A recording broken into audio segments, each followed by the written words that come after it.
rati jo namai, tai labai gerai. Labas tėte, šiandien pakalbėsime apie pasaulio šalis. Labas, Lukai. Gerai. Iš ko pasidaro šalis ir iš ko pasidaro šalių sienos? Šalis pasidaro istoriškai, kai ten gyvenantys žmonės ilgainiui nusprendžia įkurti savo valstybę, sukuria įstatymus, nustato ribas su kaimyninėse šalyse arba vietovėse gyvenančiai žmonėm ir taip atsiranda nauja šalis, kurią turi pripažinti visos likusios šalys ir tada jinai pradeda oficialiai egzistuoti.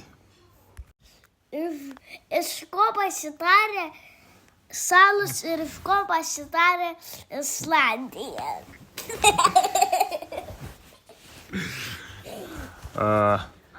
Salos atsiranda vandenynuose, jūroje ar kitose vandens telkiniuose.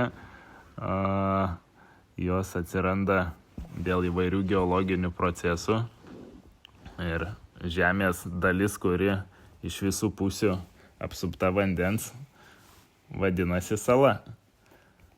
O Islandija atsirado irgi iš geologinių procesų, kai vandenyne veržėsi daug ugnikalnių ir taip atsirado vidury vandenyno žemė, kuri vėliau ten gyvenančių žmonių buvo pavadinta Islandija.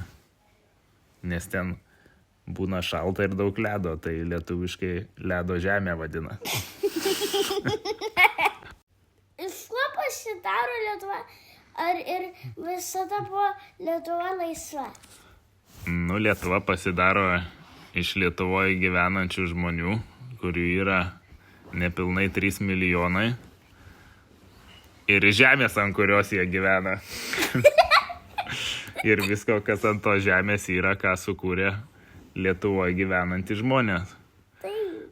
O Lietuva ne visada buvo laisva. Buvo viduramžiais laisva, po to biški nelaisva.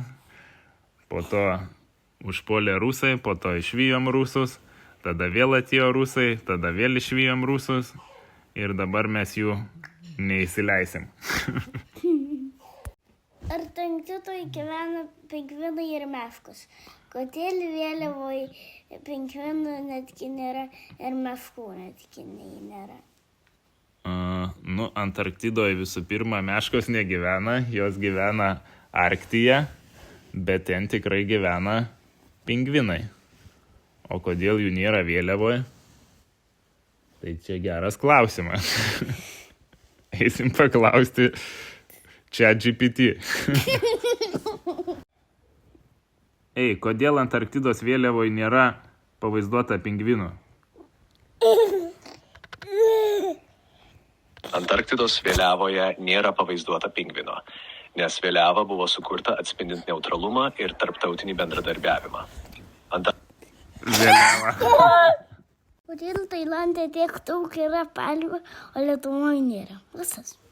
Todėl, kad būtų reikalas ten nuvažiuoti ir pažiūrėti tas palmes.